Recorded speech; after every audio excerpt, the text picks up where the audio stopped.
आओ जीना सीखें। कहानी द मिसिंग मून, गुमशुदा चांद। आयजा, आतफ और अमीना एक पुरसकून सहराई गांव में अपने शफीक और मोहब्बत करने वाले वालिदैन के साथ रहते थे। तीनों बहन भाइयों में बहुत मोहब्बत और दोस्ती थी। गर्मियों के दिनों में वो अपने घर के आंगन में सोते थे और सोने से पहले उन्हें चांद सितारे देखना बहुत पसंद था। वो सितारों के झुरमुट यानी ग्रुप्स के नाम भी जानते थे जो उनके वालिद ने उन्हें बताए थे।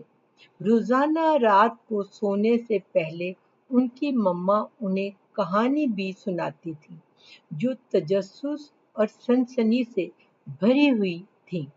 कभी इन्हें उन कहानियों से डर लगता और कभी तो इनमें जोश भर जाता और वो खुद को कहानी के हीरो की तरह बेखौफ और निडर महसूस करते। एक दिन जब मम्मा और पापा अपने कामों में मसरूफ थे, वो तीनों अपने बिस्तर पर सोने के लिए आ गए। लेकिन आज कुछ अजीब था। रात बिल्कुल तारीक थी और चांद गायब था, जिसकी वजह से सितारे भी कम झिलमिला रहे थे। वो तीनों बेहद परेशान थे कि आखिर चांद कहाँ चला गया, वो कैसे गुम हो गया।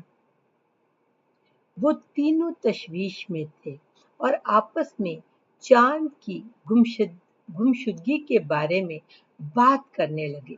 सबसे छोटी अमीना ने कहा, हमें पता करना चाहिए कि आखिर चांद कहाँ चला गया।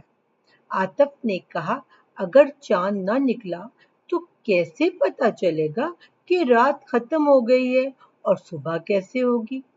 तीनों अपने बिस्तर से उठकर बैठ गए। आयजा को फिक्र थी कि जो लोग इस अंधेरी रात में सफर कर रहे होंगे और अपनी मंजिल की तरफ रवां दवां होंगे, वो अपना रास्ता कैसे देखेंगे।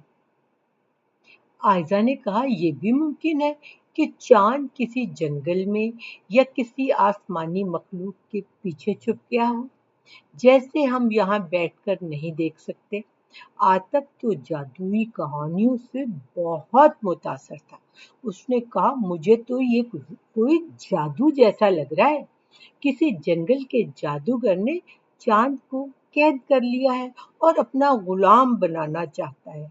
लेकिन अमीना ने इख्तलाफ किया और कहा, चांद एक फितरी चीज है, मुझे नहीं लगता कोई उसे जादू से गायब कर सकता है।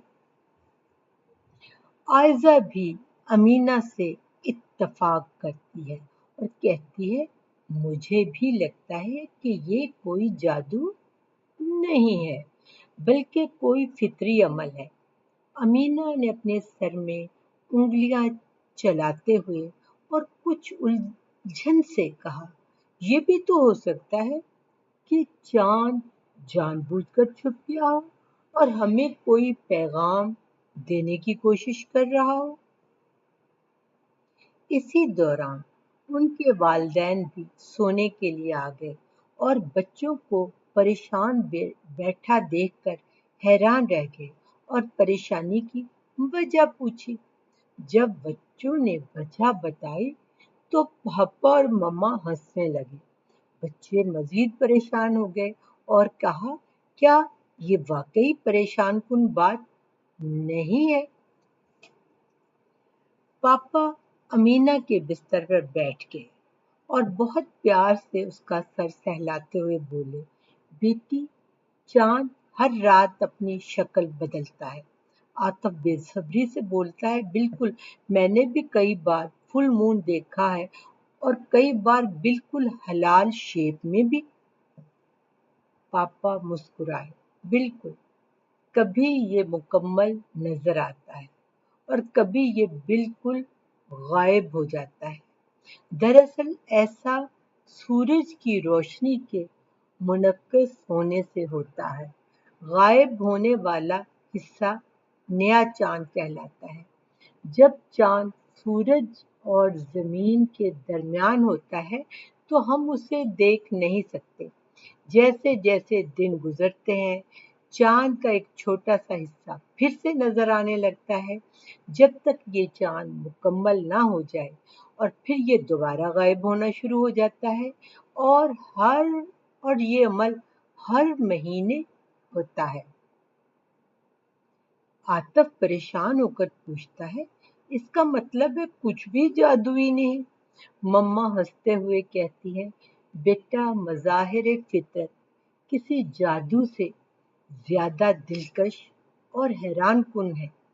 कुदरत ने हर चीज इतनी महारत और ज़हानत से बनाई है कि इंसानी अक्ल दंग रह जाती है। मामा पापा के लेटते ही वो तीनों भी अपने बिस्तरों में लेट जाते हैं, और अमीना आसमान को देखते हुए सोचती है, तो ये सब कुछ वाकई जादुई नहीं बल्कि कुदरत की कारीगरी है। अब इसकी सोच का रुख बदलता है और वो सोच रही है कि आखिर कुदरत ने ये सब कुछ क्यों बनाया है। बच्चों, क्या कभी आपने भी चीजें इतनी तवज्जो से देखी हैं और फिर उन पर गौर किया है कि वो कैसे बनी है और वो क्यों बनी है? अगर कभी आपने ऐसा किया है तो मुझसे शेयर करना न भूलिएगा। अगले वेडनेसडे को फिर मिलेंगे एक नई कहानी के साथ। तब तक के लिए अल्लाह हाफिज, बाय बाय, सो लॉन्ग।